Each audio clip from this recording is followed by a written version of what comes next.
ইতিহাসে প্রথম মুসলিম নারী স্বরাষ্ট্রমন্ত্রী হিসেবে দায়িত্ব পেলেন পাকিস্তানি বংশোদ্ভূত British MP Shabana Mahmud. Labour party সরকারের প্রধানমন্ত্রী কিয়ার স্টারমার সম্প্রতি তাকে এই গুরুত্বপূর্ণ দায়িত্বে নিয়োগ দেন।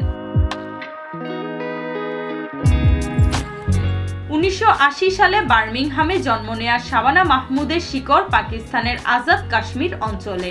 পরে তিনি অক্সফোর্ডের লিঙ্কন কলেজ থেকে আইন বিষয়ে পড়াশোনা করে ব্যারিস্টার হিসেবে ক্যারিয়ার শুরু করেন। 2010 সালে বার্মিংহাম লেডিওউড আসন থেকে এমপি নির্বাচিত হয়ে যুক্তরাজ্যের অন্যতম প্রথম মুসলিম নারী সাংসদ হন।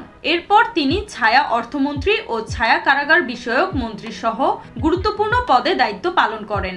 2024 সালের সাধারণ নির্বাচনে লেবার পার্টি ক্ষমতায় এলে তিনি বিচারমন্ত্রী হন এবং কারাগার সংস্কার সহ নানা পদক্ষেপ গ্রহণ করেন।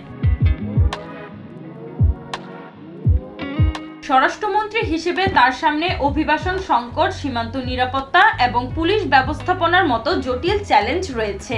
অভিবাসন বিষয়ে তিনি বলেন, যারা আইন ভাঙে তাদের দ্রুত ফেরত পাঠাতে হবে। নিজের মুসলিম পরিচয় ও নারী হওয়ার কারণে রাজনৈতিক জীবনে নানা ঘৃণার শিকার হয়েছেন শাবানা। তবুও তিনি বলেন, মুসলিম নারী হয়েও সংসদে গুরুত্বপূর্ণ পদে আসীন হওয়া আমাকে অনুপ্রাণিত করে। ফিলিস্তিন ইসরায়েল ইস্যুতে তিনি দুই রাষ্ট্রভিত্তিক শান্তিপূর্ণ সমাধানের পক্ষে অবস্থান নেন। শাবানা মাহমুদের নিয়োগ ব্রিটিশ রাজনীতিতে বৈচিত্র্য ও প্রতিনিধিত্বের নতুন দিগন্ত খুলেছে বলে বিশ্লেষকরা মনে করছেন।